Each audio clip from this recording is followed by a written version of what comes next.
TCU did some serious work this weekend trying to rebuild that defensive back room. They added 5 players, a few safeties, a few corners in the transfer portal. Also, TCU basketball, they knock off Houston, a huge win for the Frogs. All that and more coming up next here on Locked On Horned Frogs, your team every day. You are Locked On Horned Frogs, your daily podcast on the TCU Horned Frogs, part of the Locked On Podcast Network, your team every day.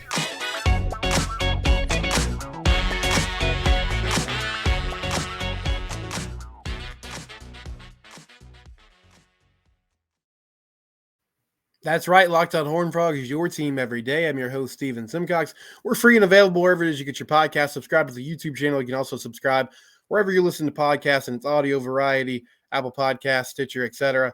Thank you for making the show part of your day whenever and however it is that you do. And we're going to talk some TCU football to start off today. TCU basketball was a huge win over number 2 Houston on Saturday. The men's team has now won 2 in a row. Unfortunately for the women, they lose to Houston on the road and also possibly lose Jaden Owens for a significant amount of time. So that was a rough weekend for them. But the men, they bounce back at Shalimar Arena. They get a victory over Houston. So that's 2 in a row for the Frogs after that tough loss to Kansas. However, we'll start with football today. Andy Avalos has made it pretty clear over the weekend what he thought the biggest priority was walking into this new situation, and it seems to be the defensive back room. Of course, they had some attrition there. They're losing Mark Perry to graduation at the safety position.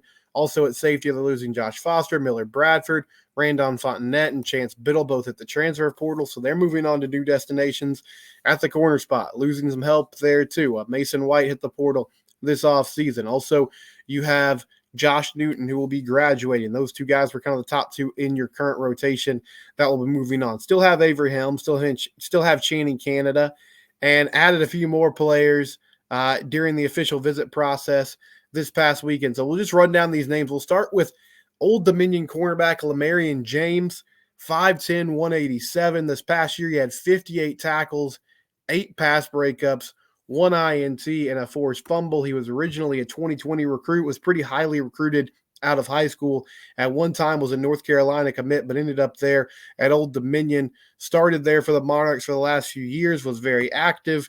And as you saw this past season, had a pretty big impact, made some plays on the ball with 8 pass breakups, also had that INT, had a forced fumble, stuck his nose in there and had a lot of tackles as well. So we've seen this process play out now for a few weeks in the portal, where it seems clear that TCU is taking a certain type of player for the most part this season. And I'm not sure if this, I think all these things are intentional. So I would say this is not a mentality shift, so to speak, but maybe something that they circled on the whiteboard and said, hey, we need to change our approach a little bit. Last season, they went after a lot of guys that had Power 5 backgrounds, were at big-time programs, and for whatever reason, it didn't work out. And I would say a lot of those players fell into the if-and category. And what I mean by that is, now there were some guys that were very established. I mean, J.P. Richardson was the number 2 wide receiver at Oklahoma State. For a couple of years, we saw him produce really well. Avery Helm was a corner that played a ton at Florida the past few seasons, and he got here and he was immediately a starter and had a good year. Now, in the receiver room especially, though, there were a lot of players that, what I mean by if and is, when you talked about projecting their season, what they could bring to the table, what they do well, there was a lot of, okay, if this happens, if they're able to stay healthy, if they can acclimate to the system quickly, if they're able to get on campus before fall camp and things break right, they get good chemistry with Chandler Morris, then it should all come together. And we saw last year that wasn't really the case. Now, in some of those cases, I mean, Dalen Wright showed promise when he was on the field. It seemed to simply be mainly a health issue, but that was an issue he had for the majority of his career. Same thing with Jalen Robinson. And Sonny Dykes lamented for a lot of the season just the fact that, not necessarily anybody's fault, but especially at those skill spots, you had a number of players who just weren't consistently in practice. And so every week you were kind of shuffling in and out. It was hard to develop chemistry.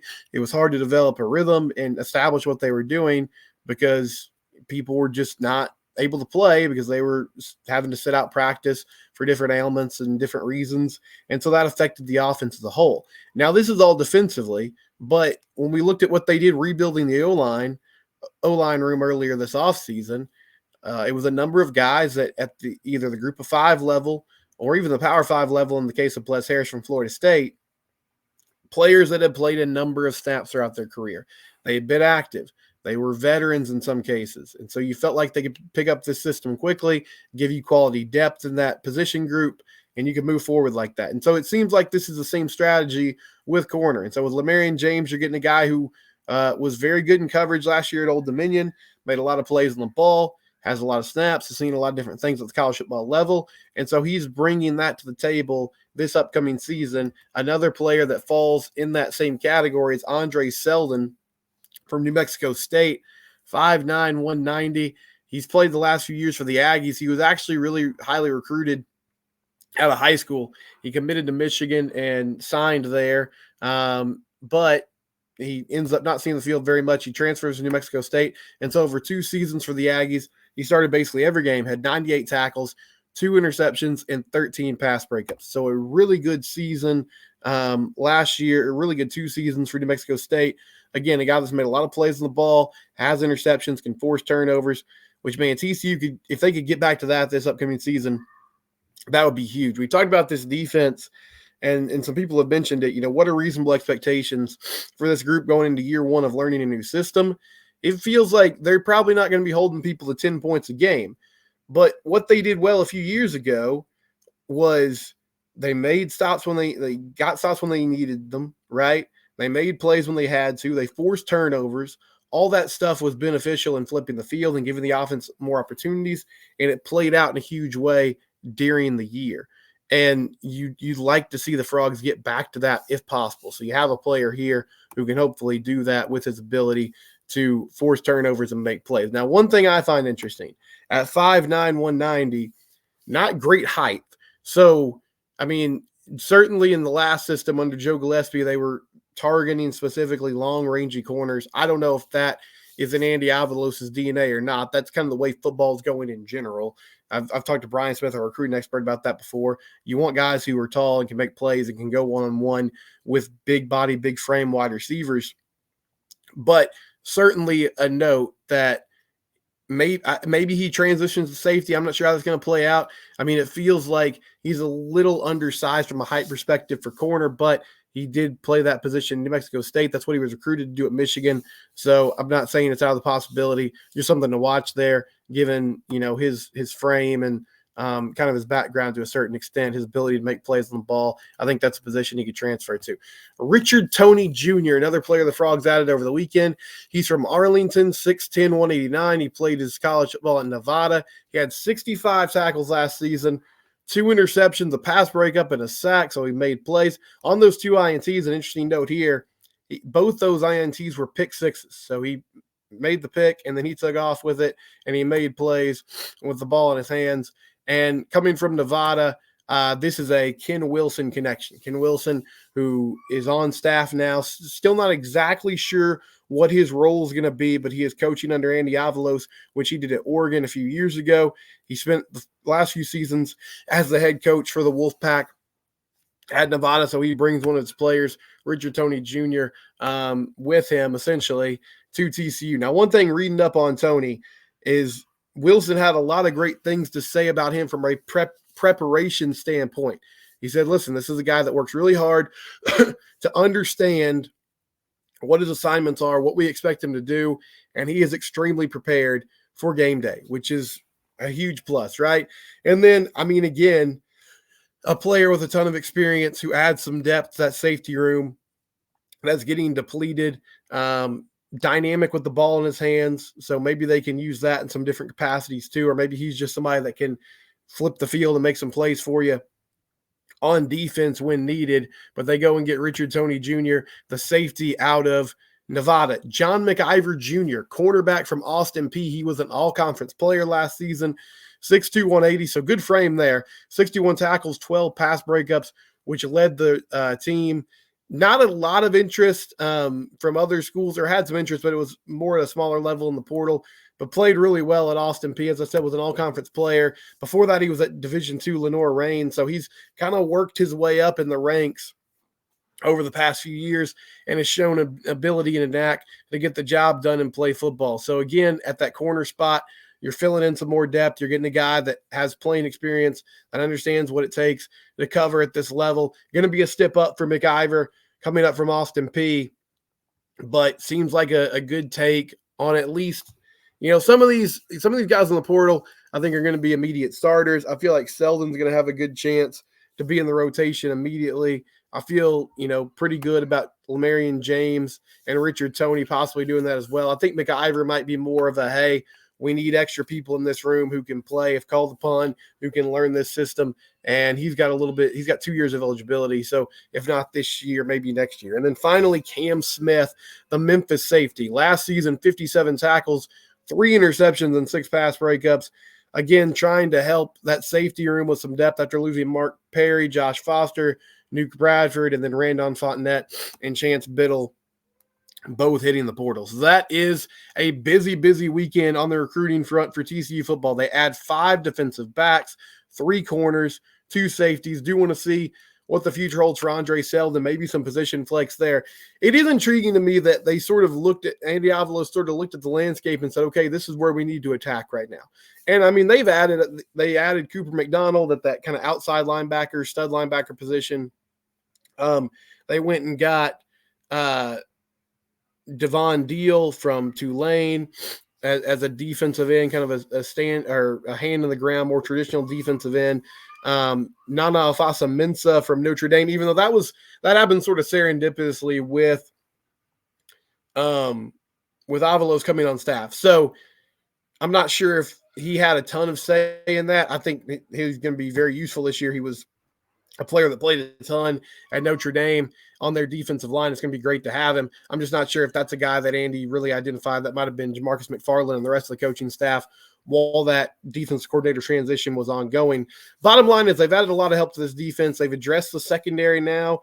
And so hopefully these guys with that experience under their belt can come in and make plays immediately and help this team right away. I was wrong about TCU basketball. I predicted Houston to win in my crossover edition with Parker Ainsworth on Friday. I'll eat crow next and talk about how excited I am that the Frogs beat the number 2 team in the country. That's coming up here on Locked On Horned Frogs. It's your team, and we do it every day.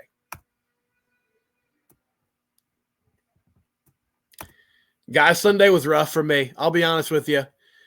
I bought into the Cowboys. I have a pretty healthy relationship with the Cowboys at this point, my fandom, I mean, in that they've disappointed me so much through the years that I don't really engage with them too much when they're bad. I'm just like, all right, that's disappointing, but I'm moving on to the next thing. When they're good, I'm like, okay, this is great. I'm enjoying this, but I try not to get too caught up in it because I've seen this movie before. But man, I fell for this hook, line, and sinker. I thought the Cowboys were good. I thought they had a very clear path to the conference title game, and they just get destroyed by Jordan Love and the Packers. And if you were like, man, I knew that was going to happen.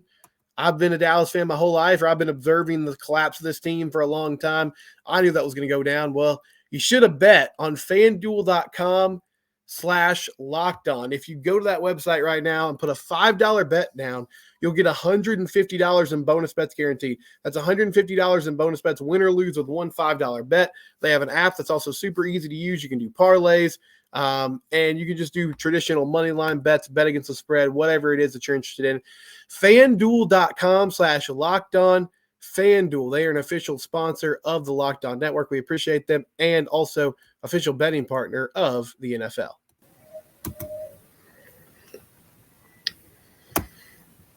TCU basketball with a huge win on Saturday. They take down number 2 Houston. And, I mean, I make predictions all the time. I talk about things. I know I'm going to be wrong about stuff. I don't have any problem saying that. I missed this one. I thought the Frogs were going to struggle against Houston. And not because I was fairly pessimistic after non-conference play, just because the 2 teams they played that were good, they really struggled against. Felt like half court offense wise, they were struggling a lot to do what they needed to do. But I will say, after the KU game, after the Oklahoma game, I was like, all right, I think this team could really do some damage. The thing that held me up against Houston was I just thought it was a tough matchup because Houston plays defense so well. They just really get after you on that side of the ball. They don't turn the ball over a lot, so they don't give you a ton of extra possessions. Like they're not going to gift wrap you a lot of opportunities to get out and run like TCU typically likes to do. So I just thought it was going to be tough for the Frogs to get those easy points that they typically rely on to open up the scoreboard. And then, coincidentally, it would be difficult to win the ball game. But they struggled early against the Houston defense, but in the second half, they figured out in a huge way. And in this last possession, so they're down by 1, and clock's running down. There's about a 6-second differential between the game clock and the shot clock. Now, after the game, Emmanuel Miller said they were really patient. And watching it back, I would agree with them. But in real time, I'm watching them kind of swing the ball around the perimeter, and the shot clock's winding down, and I'm losing my mind. I'm like, go. Somebody has to go. Somebody has to initiate some action and, get after it. Because Avery Anderson, they whipped the ball around the perimeter. They were trying different things. Avery Anderson caught the ball at the top of the key, a few feet out from the three-point line, with about 7 seconds left on the shot clock. So there wasn't much time to get anything going. And he started driving to his right, and it looked like the way the shot clock was going down that essentially he was probably going to have to throw up a runner or do a step-back jumper. Not necessarily high percentage shots. Not what you really want in that scenario. But at the last minute, he sees in the corner of his eye, he sees Emmanuel Miller make a back cut towards the hoop. He makes an outstanding pass to Emmanuel. Miller catches it, goes up, probably got fouled. He got hit, but he goes up, he makes the shot. TCU takes a 1-point lead with about 6 seconds left. And then after that, Houston comes down the floor, and Micah Peavy makes a steal, and that's your ball game. Frogs win 68-67. It was a tough game down the stretch. Ernest Uday Jr. got fouled, had a couple free throws when the Frogs were down 1 with about 2 minutes in that ball game. He missed both. Got his own rebound, got fouled again, missed another free throw. So 3 missed free throws. When you're only down 1, that's a killer. Houston goes down and hits a 3. They're up 4, and it felt like that might be the game. But Trey Tennyson answered with a 3-pointer of his own. Frogs were able to, they didn't really get a stop. Houston missed the front end of a 1-and-1, which gave them the opportunity to go win that ball game. Bottom line is, though, they made plays down the stretch. They didn't have any timeouts left with 3 minutes left in the game. And Jamie Dixon told the team after the game, he was like, listen, you guys were so smart in those moments. They didn't have a timeout to call, but nobody panicked. Everybody got the job done. They stayed connected. They stayed together, played really good defense against a Houston team that can put it up. What a night from Micah Peavy. He held LJ Cryer, one of the best scorers in the country, to 2 of 14 shooting. Cryer only had 5 points on the day, was 1 of 7 from 3. And for TCU offensively, it was a really balanced day scoring the basketball. I mean, Emmanuel Miller led the way with 13. Avery Anderson had 11. Trey Tennyson had 12. Micah Peavy had 7. Jameer Nelson Jr. had 9 points off the bench. Xavier Cork had 6. Ernest Uday had 4. So everybody contributed. And you didn't have one person that scored like 20 or 25, but everybody kind of found their rhythm and got their points when they needed to. I've been so impressed lately with Avery Anderson. I mean, he just commands the offense really well. He makes good plays. He was distributing the ball at a really good rate yesterday. He said after the game, I kind of got a laugh out of this. I'm not sure if he was taking a shot or if it was I think he was just trying to be honest. But, he's coming from Oklahoma State where he's really known as a scorer. That's what he did. He scored the basketball. And he can definitely do that. But he said he's getting to show off his ability to distribute now because he's got guys that can finish plays and make buckets. And so he's using that aspect of his game more at this point. And Jamie Dixon said in a post-game press conference, I think it was after that Oklahoma game, it has been a challenge, and it's been part of the growing pains for this team, is they went and got Jameer Nelson Jr. and Avery Anderson, and both those guys throughout their career, they've been scorers. They're scorers that they're trying to turn into point guards. And so it's been tough, like getting them to kind of recalibrate that mindset, understand, okay, you don't always have to be the guy to score. Sometimes it's coming down and creating offense for others. And it feels like they've done that. Jacoby Coles did make his return from injury, only 3 points on 1 of 3 shooting. wasn't super aggressive, but I mean, it's tough to immediately come right back in the lineup and get after it. I will say though, I think this team is at their best when they let Anderson and Nelson kind of run the show and make it happen. Houston moved from a man defense to a zone defense about midway through the second half, and it sort of threw TCU off, but they were still able to get quality possessions and get buckets when they had to. And I mean, the crunch time lineup they ran out against the Cougars was Avery Anderson, Jameer Nelson Jr.'s on the bench. It was Anderson, it was Tennyson, it was Peavy, and then Emmanuel Miller and Ernest Uday. Uday is slowly getting to a place. I mean, it's going to be tough to play him late in games because of the free throw issue. But he's given them quality minutes. I mean, he's a good rebounder. He found a way to score. He found some ways to score a little bit in that ball game. He plays good defense. He's valuable on the floor. It's going to be tough in those final minutes because I do wonder if eventually people turn it into a, hack situation where they're just going to, if they're in the bonus, they're just going to grab Uday and send him to the free throw line and force him to make some critical shots. Now, he did make a couple critical free throws against Kansas, just missed those 3 against Houston at home. TCU plays Cincinnati on the road this week to start their week of Big 12 play, which the Bearcats have gotten off to a pretty nice start as well. They've lost 2 games in Big 12 play, but it's been to Baylor and Texas. So been to pretty good teams, even though Texas is kind of struggling right now. That's going to be a 6 o'clock tip, though. And then Saturday at home against Iowa State. Big game if they're actually going to contend for the Big 12 because Iowa State is really good. And getting them away from Hilton is a huge plus. When we come back, a former TCU Horned Frog has picked his next destination. We'll talk about who's moving on in the transfer portal. That's next year on Locked On Horned Frogs, your team every day. I hope everybody's staying warm. I know things are unpredictable. It's just an unpredictable time in general. And one company that's helping you with the unpredictable is Jase Medical. You can use promo code LOCKEDON for $20 off a Jase case today. You can visit jasemedical.com and see what they have. There's supply chain issues right now with antibiotics, with medications. It's tough to find what you need. According to the FDA, pharmacies are running out of antibiotics like amoxicillin in the middle of the worst flu season in a decade. The Jase case allows you to have 5 different antibiotics that treat a long list of bacterial illnesses, respiratory infections, skin infections, among others. I mean, these kind of things can happen to any of us. Visit jasemedical.com and complete your physician encounter. It'll be reviewed by a board-certified physician. Your medications will be dispensed by a licensed pharmacy at a fraction of the regular cost. It's never been more important to be prepared than today.